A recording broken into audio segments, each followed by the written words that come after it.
Hello guys and welcome to my YouTube channel academy of edge. मैं आप सभी लोगों का एक बार फिर से स्वागत करता हूँ अपने चैनल पे।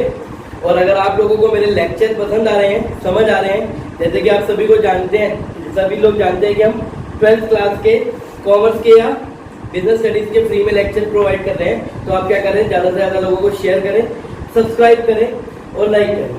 और अगर आपको कोई भी डाउट्स है तो आप मेरे से कमेंट सेक्शन में पूछ सकते हैं। मैं आपके सारे डाउट्स क्लियर करने की कोशिश करूंगा। चलो हम आगे बढ़ते हैं। लास्ट क्लास में हमने फंक्शंस ऑफ मैनेजमेंट पढ़ा था। आपका एक छोटा सा टॉपिक है कोऑर्डिनेशन। कोऑर्डिनेशन का मतलब कई लोगों का मानना है कि कोऑर्डिनेशन जो होता है वो 6 फंक्शन होता है मैनेजमेंट का। हमने पिछली बार 5 पढ़े, planning, organising, staffing, directing and controlling. लेकिन कई मैनेजमेंट एक्सपर्ट्स थे जो पुराने जमाने के, वो बोलते थे कोऑर्डिनेशन क्या है, कोऑर्डिनेशन एक 6th फंक्शन है मैनेजमेंट का। लेकिन जो आजकल मॉडर्न एक्सपर्ट है उनका कहना है कि कोऑर्डिनेशन ना तो कि कोई फंक्शन है, सिर्फ कोऑर्डिनेशन जरूरी है बाकी सारे फंक्शंस को कंप्लीट करने के लिए। अब चलो आगे बढ़ते हैं। ये तो मैंने एक नॉर्मल सी बात बताई, इसका तुम्हारे सिलेबस से कोई लेना देना नहीं है।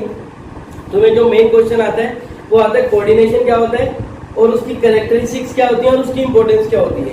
मेन तुम्हारे क्वेश्चन कोऑर्डिनेशन चैप्टर से यही बनते हैं और इम्पोर्टेंट चैप्टर है। और मेरे को लगता है कि हर बार इसका एक क्वेश्चन जरूर पूछा जाता है और प्लेन थ्योरी में इसका क्वेश्चन आता है। अगर केस स्टडी में आता है तो 1 नंबर का एक क्वेश्चन आता है, ज्यादा बड़ा नहीं आता। चलो हम आगे बढ़ते हैं। बोले कोऑर्डिनेशन, आपके हिसाब से कोऑर्डिनेशन क्या होता है? आप सभी लोगों ने कोऑर्डिनेशन के बारे में पढ़ा होगा, तो आपके हिसाब से कोऑर्डिनेशन का मतलब क्या होता है? देखो, कोऑर्डिनेशन का मतलब होता है जब 2 लोग एक जगह पे, 2 या 2 से ज्यादा लोग होते हैं, मतलब एक ग्रुप कर रहा होता है काम, और उनके बीच की आपसी अंडरस्टैंडिंग को हम कोऑर्डिनेशन कहते हैं। उनके बीच की आपस की अंडरस्टैंडिंग को हम कोऑर्डिनेशन कहते हैं। फॉर एग्जांपल, आप कभी क्रिकेट देखते हो, विराट कोहली और रोहित शर्मा बैटिंग कर रहे होते हैं, उसके बाद विराट कोहली थोड़ा सा रन लेने की कोशिश करता है और उसे रोहित शर्मा मना कर देता है और उन दोनों में से एक बंदा रन आउट हो जाता है। आपने देखा ही होगा, ज्यादा से ज्यादा आपस में यही होता है कि रोहित शर्मा और विराट कोहली में से कोई एक बंदा रन आउट हो जाता है। तो इसे क्या बोलते हैं? उन दोनों के बीच में कोऑर्डिनेशन नहीं है। कोऑर्डिनेशन नहीं है मतलब वो एक दूसरे के साथ उनकी वो अंडरस्टैंडिंग नहीं है जो कि होनी चाहिए। अब दूसरी तरफ आप विराट कोहली और MS धोनी को जब देखते हो आपस में खेलते हुए, तो उनके बीच में हमेशा रनिंग बिटवीन द विकेट बहुत अच्छी होती है। तो वो क्या होता है? कोऑर्डिनेशन होता है। तो कोऑर्डिनेशन का मतलब होता है 2 या एक ग्रुप के बीच में आपसी अंडरस्टैंडिंग, जिसकी वजह से जो उनका ऑब्जेक्टिव है उसको वो ढंग से अचीव कर पाते हैं, उसको हम बोलते हैं कोऑर्डिनेशन। ठीक है, उसको हम बोलते हैं कोऑर्डिनेशन। अब तुम जब पेपर में अगर तुम्हें कोऑर्डिनेशन की डेफिनेशन आएगी या कोऑर्डिनेशन का मीनिंग लिखना आएगा, तो उसमें आप विराट कोहली और MS धोनी के बारे में नहीं लिखोगे। विराट कोहली और MS धोनी के बारे में एग्जाम्पल नहीं लिखोगे। एग्जाम्पल समझाने के लिए दिया जाता है। मैं एग्जाम्पल आपको देता हूँ। फॉर एग्जाम्पल, तुम्हारी एक ऑर्गेनाइजेशन है, एक फैक्ट्री है, फैक्ट्री जहां पे आप क्या करते हो? चेयर्स की मैन्युफैक्चरिंग करते हो। चेयर्स की मैन्युफैक्चरिंग करते हो मतलब आपकी एक कंपनी है जहां पे आप कुर्सियां बनाते हो। ठीक है, कुर्सियों की मैन्युफैक्चरिंग करते हो। उसके बाद इस चेयर्स की मैन्युफैक्चरिंग करने के लिए, ठीक है, चेयर्स की मैन्युफैक्चरिंग करी। अब आपकी एक शोरूम भी है और इस चेयर्स की मैन्युफैक्चरिंग के लिए आपने एक परचेज मैनेजर को भी रखा हुआ है। परचेज मैनेजर को भी रखा हुआ है। परचेज मैनेजर का मतलब जो रॉ मटेरियल खरीद के लाएगा, कहाँ से खरीद के लाएगा, कितने का खरीद के लाएगा, ये सारी चीजें कौन करेगा? परचेज मैनेजर करेगा। ठीक है, आपकी एक फैक्ट्री है जहाँ पे आप कुर्सियां मैन्युफैक्चर करते हो, उसके लिए आपने एक परचेज मैनेजर रखा हुआ है जो कि सारा सामान खरीद के लाता है। रॉ मटेरियल वगैरह, कुर्सी बनाने के लिए लकड़े चाहिए, फेविकोल चाहिए, और भी और बहुत सारी चीजें चाहिए जो परचेज मैनेजर खरीद के लाता है। ठीक है, ये खरीद के लाया था पहले कुछ सामान, और इनके पास अभी गोडाउन में 1000 चेयर्स पड़ी हुई थी। 1000 चेयर्स पड़ी हुई थी। इन्होंने ये 1000 चेयर्स उठा के शोरूम में भेज दी, अपने शोरूम में बेचने के लिए भेज दी। ठीक है, शोरूम में एक बंदा था ए, जो था सेल्स मैनेजर। ए की जगह हम लिख लेते हैं, इसका नाम था सलमान खान। इसका नाम था सलमान खान। ठीक है, सेल्स मैनेजर कौन था? सलमान खान। याद रखना, बहुत इंपॉर्टेंट है। परचेज मैनेजर कौन था हमारा? रणबीर कपूर। रणबीर कपूर। हमारे गोडाउन की 1000 कुर्सियां शोरूम में आ गई, मतलब हमारे गोडाउन में अब एक भी कुर्सी नहीं पड़ी हुई। ठीक है, हमारे गोडाउन में अभी एक भी कुर्सी नहीं पड़ी हुई। ठीक है, अब सलमान खान के पास एक बंदा, लेट्स से कि शाहरुख खान या कोई भी, शाहरुख खान चेयर खरीदने आया, उसने बोला भाई जी हमें इस तारीख को 2000 कुर्सियां चाहिए, 2000 कुर्सियां चाहिए, ऑर्डर कर दिया इसने, हमें 2000 कुर्सियां चाहिए। अब सलमान खान के पास कितनी कुर्सियां हैं? 1000। ठीक है, अब उसे 2000 कुर्सियां बेचनी है तो 1000 की मैन्युफैक्चरिंग करनी पड़ेगी। मैन्युफैक्चरिंग करने के लिए उसे परचेज मैनेजर को बताना पड़ेगा भाई साहब हमारे पास 1000 ही कुर्सियां हैं, लेकिन हमें 2000 बेचनी है, तो आप 1000 कुर्सियों का सामान लाके 1000 कुर्सियां मैन्युफैक्चरिंग करवा दो। अब रणबीर कपूर और सलमान खान तो आपस में बात ही नहीं करते, उनके बीच अंडरस्टैंडिंग ही नहीं है, कोऑर्डिनेशन ही नहीं है। ठीक है, तो इन दोनों के बीच कोऑर्डिनेशन ही नहीं है, तो क्या होगा? सलमान खान एटीट्यूड वाला बंदा है भाई, फोन करेगा ही नहीं रणबीर कपूर को, नहीं करेगा, तो ये 1000 कुर्सियां मैन्युफैक्चर नहीं होंगी तो क्या होगा? शाहरुख खान ऑर्डर कैंसिल कर देगा। तो इससे क्या हुआ? हमारी ऑर्गेनाइजेशन का ऑब्जेक्टिव पूरा नहीं हुआ। तो coordination is necessary to achieve the organisational objective. Coordination जरूरी है हमारे ऑर्गेनाइजेशन के ऑब्जेक्टिव को पूरा करने के लिए। ठीक है, समझ में आया होगा कोऑर्डिनेशन का मतलब? जहां ग्रुप में आपस में कुछ अंडरस्टैंडिंग होती है उसको हम कोऑर्डिनेशन कहते हैं। चलो आओ पढ़ते हैं एक बार। It refers to that process through which harmony is established among different activities of an organization. ये एक ऐसा प्रोसेस है जहां पे डिफरेंट एक्टिविटीज ऑर्गेनाइजेशन की हार्मोनाइज की जाती है।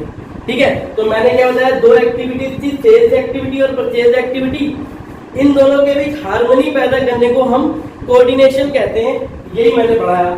तो बोल रहे हैं, दोबारा पढ़ते हैं। It refers to that process through which harmony is established among different activities of an organisation so that objectives can be successfully achieve. 2 process के बीच में, 2 एक्टिविटीज के बीच में हार्मनी को पैदा करना, अंडरस्टैंडिंग को पैदा करना, मेल जोल को पैदा करने को हम कोऑर्डिनेशन कहते हैं। और कोऑर्डिनेशन पैदा करना इतना जरूरी है जिसकी वजह से हमारे ऑब्जेक्टिव्स कंप्लीट होते हैं। ठीक है, तो ये कभी कभी आ जाता है। ठीक है, कभी कभी क्या आता है? लिखा होता है कि integration of group efforts weather it is coordination और नॉट। जब हम ग्रुप के एफर्ट्स को इंटीग्रेट करते हैं, क्या वो कोऑर्डिनेशन है? Obviously it is a coordination. तो आपसे ये पूछ लेता है। ठीक है, तो कभी कभी केस स्टडीज में 1 मार्क्स का आ जाता है, अदरवाइज बहुत इजी चैप्टर है। कोऑर्डिनेशन का मतलब समझ आया, तुम्हें सब समझ आ गया, उसके बाद कुछ है ही नहीं। कैरेक्टरिस्टिक्स है, 5 कैरेक्टरिस्टिक्स है। पहली मैंने लिखी है कोऑर्डिनेशन इंटीग्रेट्स ग्रुप एफर्ट। दूसरी होती है it is a continuous process, लिखी नहीं है, भी लिख बताऊंगा। तीसरी होती है इट इज ऑल परवेसिव। चौथी होती है it is done by all the managers. And 5वीं होती है इट इज डेलिब्रेट एफर्ट। तो हम धीरे धीरे करके पढ़ेंगे पांचों, पूरा अंदर का एक्सप्लेनेशन नहीं दूंगा क्योंकि ये चीज समझ आ गई तो सब समझ आता है। ठीक है, चलो पहला पढ़ते हैं। Coordination integrates group effort. बोले कोऑर्डिनेशन क्या करता है? ग्रुप के एफर्ट्स को इंटीग्रेट करता है। इंटीग्रेट मतलब होता है जोड़ना।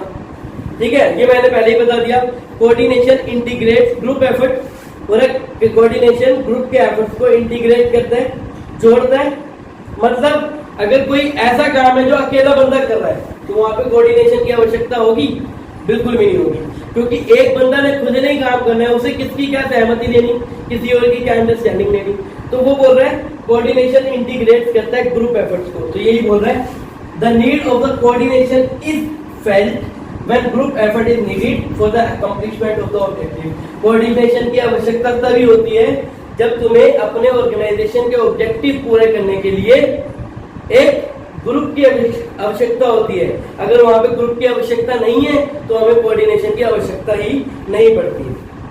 ठीक है, अगर वहां पे ग्रुप की आवश्यकता नहीं है तो हमें कोऑर्डिनेशन की आवश्यकता ही। चलो सेकंड फंक्शन है तुम्हारा coordination is a continuous, sorry functioning characteristic, coordination is a continuous process. ये हमने मैनेजमेंट के समय भी पढ़ा था कि कंटिन्यूअस प्रोसेस क्या होता है। बोल रहा है कि कोऑर्डिनेशन एक एक्टिविटी को कंप्लीट होने के बाद खत्म नहीं हो जाता, जबकि ये क्या है, ये कंटिन्यूअस प्रोसेस है, हमेशा चलता रहेगा। एक एक्टिविटी खत्म हुई, जैसे अभी हमने सेल्स एंड परचेज की एक्टिविटी करी, ये खत्म हुई तो दूसरी सेल्स एंड परचेज की एक्टिविटी आ जाएगी, तो दोबारा कोऑर्डिनेशन शुरू हो जाएगा। या दूसरी अकाउंट्स डिपार्टमेंट की कोई एक्टिविटी आ जाएगी तो दोबारा हमारा कोऑर्डिनेशन शुरू हो जाएगा। तो जब तुम लिखोगे तो सिंपल सी बात ये लिखना है, coordination is a continuous process, it is never ending process, once the activity is completed another activity will start and coordination process will also start with another activity। ठीक है, तो इतना सही लिखना है। थर्ड पॉइंट क्या बोल रहे हैं, कोऑर्डिनेशन इज ऑल परवेसिव। ये भी मैंने पहले बता रखा है कि एप्लीकेबल टू ऑल, मतलब कोऑर्डिनेशन सिर्फ एक प्रॉफिट ऑर्गेनाइजेशन के ऊपर ही एप्लीकेबल नहीं होता, मतलब ऐसी ऑर्गेनाइजेशन जिसका काम पैसा कमाना है, इकोनॉमिक एक्टिविटी है, वहीं पे एप्लीकेबल नहीं होता है। ऐसे जगह पे भी एप्लीकेबल होता है जिसका काम नॉन इकोनॉमिक एक्टिविटी है, जैसे कि स्कूल्स, मंदिर, घरों में भी कोऑर्डिनेशन होना बहुत जरूरी है। तो वो बोल रहा है coordination is all pervasive, coordination हर जगह एप्लीकेबल है, whether it is a business activity और नॉन बिजनेस एक्टिविटी, या whether it is an economic activity और non economic activity, coordination is applicable to all the activities. ठीक है। Third बोल रहा है coordination is a deliberate function. Deliberate का मतलब होता है खुद से बनाया हुआ। ठीक है, तो कोऑर्डिनेशन बनता नहीं है। दो एक्टिविटीज थी, परचेज और सेल्स की, तो वहां पे खुद से कोऑर्डिनेशन नहीं बनेगा, उधर दो मैनेजर्स को कोऑर्डिनेशन बनाना पड़ेगा। तो ये डेलिब्रेट एफर्ट है, खुद से कोऑर्डिनेशन को बनाना पड़ेगा। ठीक है, तो कोऑर्डिनेशन क्या है, इज अ डेलिब्रेट एफर्ट या डेलिब्रेट फंक्शन। उसके बाद क्या बोल रहा है, coordination is the responsibility of all managers. तो जितने भी मैनेजर्स हैं, सलमान क्या था, सेल्स मैनेजर था, रणवीर क्या था, परचेज मैनेजर था, तो कोऑर्डिनेशन किसकी रिस्पॉन्सिबिलिटी थी, सबकी थी। भले ही वो लोअर लेवल का बंदा हो, भले ही वो मिडिल लेवल का बंदा हो, भले ही वो टॉप लेवल का बंदा हो, भले ही वो परचेज मैनेजर हो, सेल्स मैनेजर हो, अकाउंट्स मैनेजर हो, एचआर मैनेजर हो, कोई भी हो, कोऑर्डिनेशन सबकी रिस्पॉन्सिबिलिटी है बनाना। तो वो यही बोल रहा है, coordination is the responsibility of all the managers. And आखिरी में क्या है, coordination ensures unity of action. Unity of action का मतलब होता है जब ग्रुप का, जैसे यहाँ पे सेल्स का ग्रुप था, सॉरी परचेज का ग्रुप था, और यहाँ पे सेल्स का ग्रुप था। ठीक है, पूरा ग्रुप था ना, उनका ऑब्जेक्टिव क्या था, प्रॉफिट कमाना, क्योंकि दोनों ग्रुप एक ही ऑर्गेनाइजेशन के काम कर रहे थे। उनका ऑब्जेक्टिव क्या था, 2000 कुर्सियों को बेचना। तो कोऑर्डिनेशन क्या करता है, coordination ensures unity of action. ठीक है, तो यूनिटी ऑफ एक्शन मतलब जब दोनों ग्रुप का या पूरे ग्रुप का एक ही ऑब्जेक्टिव होता है, तो उसको कंप्लीट करने के लिए क्या नेसेसरी है, कोऑर्डिनेशन। तो कोऑर्डिनेशन की वजह से क्या होता है, यूनिटी ऑफ एक्शन होता है। ठीक है, तो ये हमारे कुछ पॉइंट्स थे। और अगर आप लोगों को ये डाउट है इसके नोट्स कहाँ से पढ़े, बेटा अगर आपको ये कॉन्सेप्ट समझ आया कोऑर्डिनेशन का, तो नोट्स आप एनसीईआरटी से पढ़े। पेपर आपका एनसीईआरटी से बनता है, केस स्टडी आपके एनसीईआरटी वाले पार्ट से बनेगी, तो पूरा आपको समझ आएगा। आप उसके लिए गो थ्रू करें एक बार बुक से। ठीक है, तो आज के लिए इतने ही रखते हैं, कल मिलेंगे अपने नए टॉपिक के साथ, कोऑर्डिनेशन के साथ। ठीक है, उसके बाद हमारी ये वाली यूनिट कंप्लीट हो जाएगी। उसके बाद हम नेक्स्ट यूनिट पे बढ़ेंगे जिसका नाम है प्रिंसिपल ऑफ मैथ्स। आज के लिए इतने रखते हैं। अगर आपको मेरा लेक्चर पसंद आया, लाइक करें, सब्सक्राइब करें, शेयर करें और बेल आइकन को प्रेस करना ना भूलें, ताकि मैं अगला लेक्चर डालूं तो आपके पास उसकी नोटिफिकेशन